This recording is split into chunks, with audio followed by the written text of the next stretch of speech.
Hey, it's Alan, and I just wanted to let you know that you can now listen to the ongoing history of new music early and ad-free on Amazon Music, included with Prime.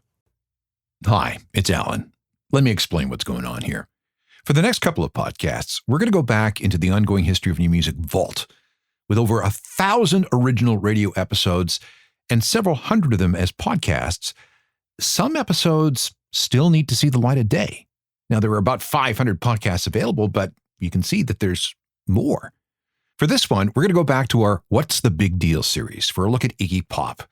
Now, even though this is a show from the earlier part of the ongoing history library, it's still very relevant. We thought you might like to have a listen and find out what's the big deal about Iggy Pop. Welcome to the musical trivia game. Contestant, are you ready?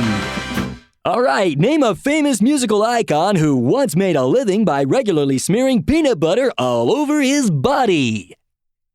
All right, here's clue number 2. This same person was once banned from performing live on CBC TV because he used to cut himself on stage using a razor. Anyone?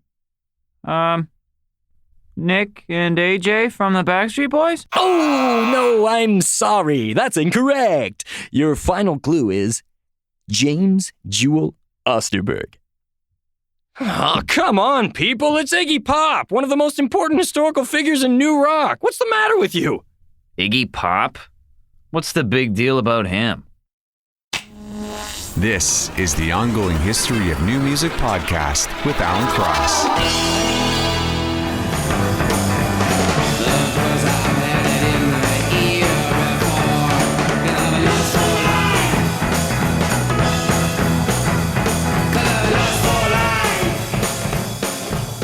There's a song that's been used to sell everything from movies to cars to beer. From September 1977, Iggy Pop with Lust for Life. Hello again, I'm Alan Cross, and this is another program in the What's the Big Deal series. This is where we try to figure out why we keep hearing and reading about these old names from the past.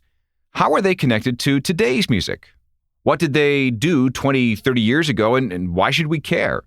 And if they were so damn important, why didn't they ever sell a lot of records in the first place? Simple. We need to care because without these performers, today's new rock and alternative music wouldn't be possible. And honestly, icons don't get much bigger than Iggy Pop, who is universally known as the godfather of punk. His real name is James Jewel Osterberg. He was born on April 21st, 1947, and grew up in the Coachville Mobile Home Park in Ypsilanti, Michigan. Home was this 50 by 100-foot trailer. Jimmy's dad was a highly strung, very uptight English teacher, while his mom worked as a secretary. Meanwhile, Jimmy was pretty good in school. He was president of the student council and vice president of the debating team. And when he was in grade 9, he was voted most likely to succeed by his classmates. In 1962, he started playing drums for a local group called the Iguanas. Jimmy was a pretty fair drummer and started getting some studio work. In fact, check this out. It's very possible that Iggy Pop played on the same record as Billy Joel. Remember the old song from the Shangri-Las called Leader of the Pack? Legend has it that Iggy was hired to play the drum part, then paid and sent home. Then Billy Joel came in and did his piano bit reading from a piece of sheet music. In other words, it's possible that they appear on the same record, but they were never together in the same studio. I met him at the candy store. You turned around and smiled at me. You get the picture? Yes, we see. That's when I fell for leader of the pack. There was one Iguanas single, a track called Mona, which was issued in 1965. Iggy then moved to a group called the Prime Movers, but that gig didn't last long. After 8 months in Chicago playing in various blues bands, Jimmy moved back to Detroit. This is when some friends christened him Iggy Pop. Iggy, after the Iguanas, and Pop, after a junkie friend named Jim Pop. But the connection with Jim Pop had little to do with drugs at the time. Jim suffered from some kind of medical condition that made him lose all his hair, including his eyebrows. Iggy thought that this was pretty cool, so he shaved off his eyebrows too, and that's what cemented his name, Iggy Pop. Iggy enjoyed being weird for weird's sake. He liked strange haircuts and liked wearing these big baggy overalls, and every once in a while the cops would stop him on the street thinking that he was an escaped mental patient or something. Some of his buddies thought he was perfect to be the frontman for a new band, And on October 31st, 1967, Iggy and the Psychedelic Stooges made their debut in Ann Arbor, Michigan. They were loud, spontaneous, sloppy, fuzzy, arrogant, violent, angry, and above all, powerful. Now I wanna be your dog. Now I wanna be your dog. Now I wanna be your dog. The Psychedelic Stooges soon became just the Stooges, and here begins the legend of Iggy Pop. Iggy got weirder and weirder whenever the band played live, and it's important to put this into context. Some of what Iggy did back then would still get him busted today. So try to imagine the effect his antics had in 1967 and 1968 when the whole peace and love hippie thing was at its height. Before each show, Iggy would take several hits of acid, maybe a few grams of crank, and as much pot as he could smoke. He would wear dresses and maternity clothes on stage. From there, he would strip down to sometimes nothing at all. He'd smear his body with peanut butter and raw meat. He'd carve up his chest using a broken beer bottle or maybe mutilate himself with a steak knife, drawing long, bleeding, open wounds. Sometimes he'd get Stooges guitarist Rob Ashton to whip him with a real leather bullwhip. He'd smash himself in the head with a microphone, and he wasn't afraid of physically attacking members of the audience.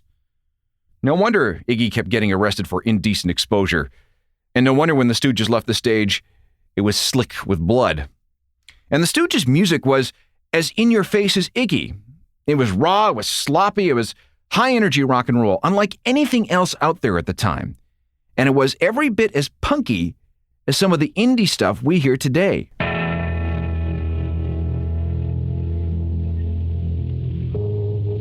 In the beginning, there was Iggy Stooge. Then there was Alice. I want to get out of here. And then there was David. Ground control to Major Tom. But the most bizarre of this incredible trio has always been, and remains, Iggy. Iggy and the Stooges, some of the most bizarre performers in rock music today, return to St. Louis tomorrow night at the visually and acoustically perfect American Theater. Iggy and the Stooges at the American Theater tomorrow night for two shows at 7:30 and 11:30 p.m. Reserved seats are only $3.50 and $4. Tickets may be purchased at Orange Julius, Northwest Plaza, Spectrum, Music Village, Glad Rags, and Mardi Gras Records. A contemporary production. Stooges on ABX.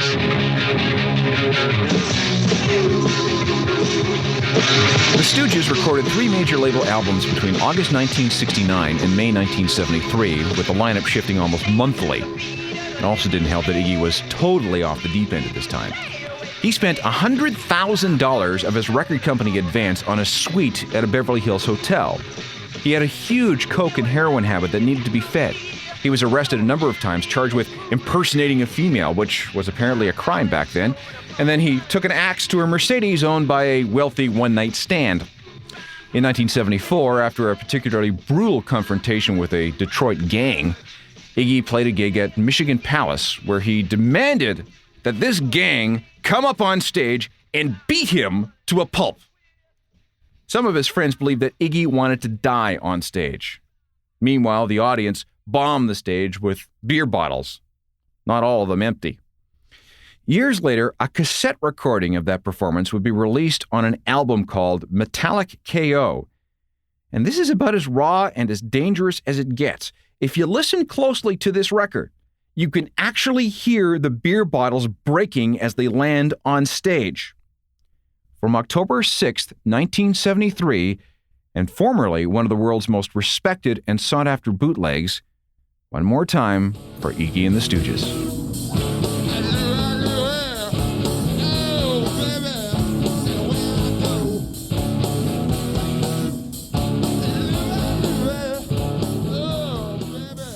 Thank you very much to the person who threw this glass bottle at my head. It nearly killed me, but you missed again, so you have to keep trying next week. As crazy as they were, it's hard to understate the importance of Iggy Pop and the Stooges. They were every bit as nihilistic as the Velvet Underground and violent to boot. Those 3 studio albums and that famous bootleg became blueprints for the punk that was to follow in the 1970s and 80s. Bands like the Sex Pistols would later acknowledge that Iggy was, yes, the godfather of punk. When the Stooges finally blew apart, Iggy had nowhere to go but a psychiatric hospital in Los Angeles. He was a babbling, strung-out freak, prone to blackouts and random acts of violence. After a while, he disappeared, and the cops found him in a heap under the counter at a hamburger joint. And that's when they gave him a choice: jail or a long stint in the mental unit. And you know what? Nobody cared. No one came to visit. No one. Except Iggy's new friend, David Bowie.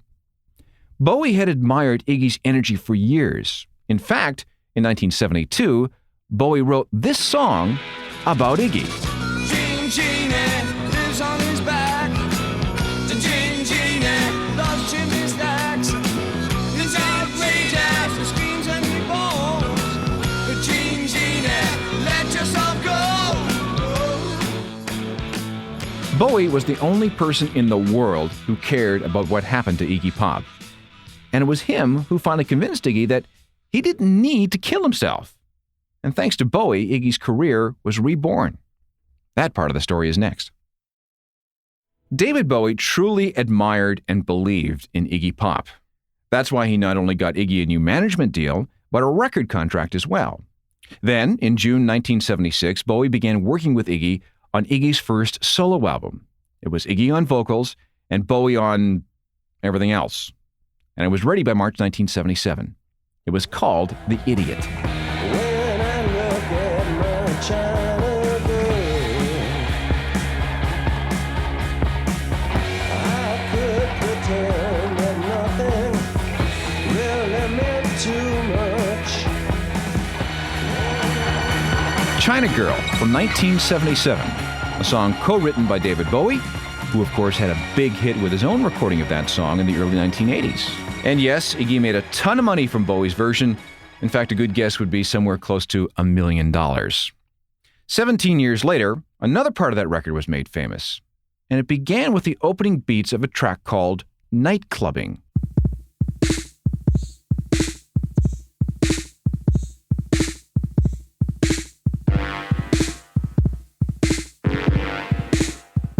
Okay, you got that?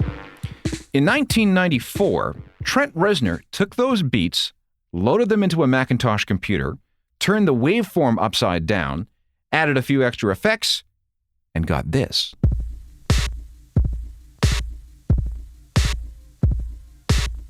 You let me violate you. The Idiot did all right sales-wise, certainly way better than anything the Stooges had ever released.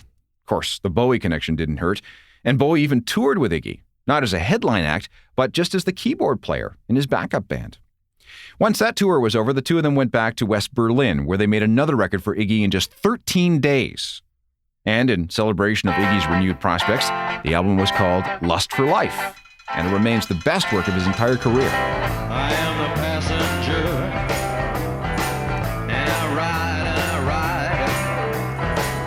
ride through the city backsides.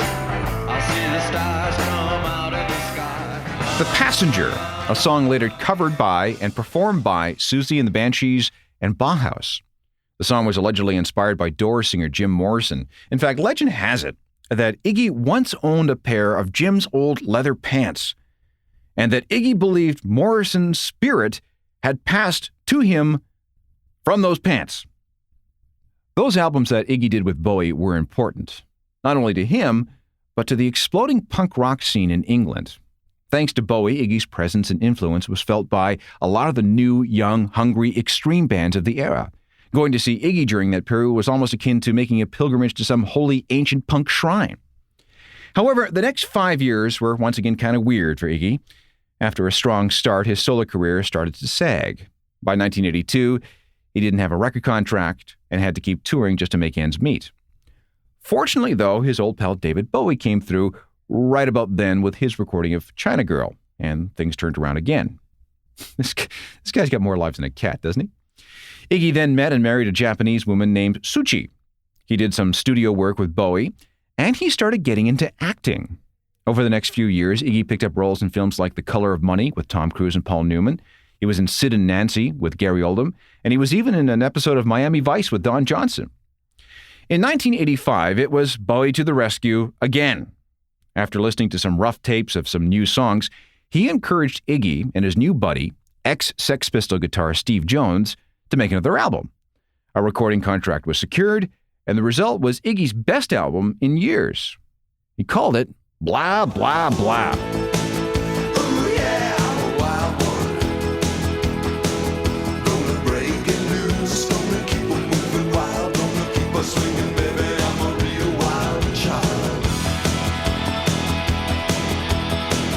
Released in October 1986, there's Iggy with a song that introduced him to a third generation of music fans, Real Wild Child. Few people realize this, but that's a cover. The guy who wrote that song was an Australian rockabilly performer named Johnny O'Keefe. He recorded that song back in 1957. Iggy stuck with Steve Jones for his next album. From July 1988, and the record called Instinct, here's Iggy and Steve with Cold Metal.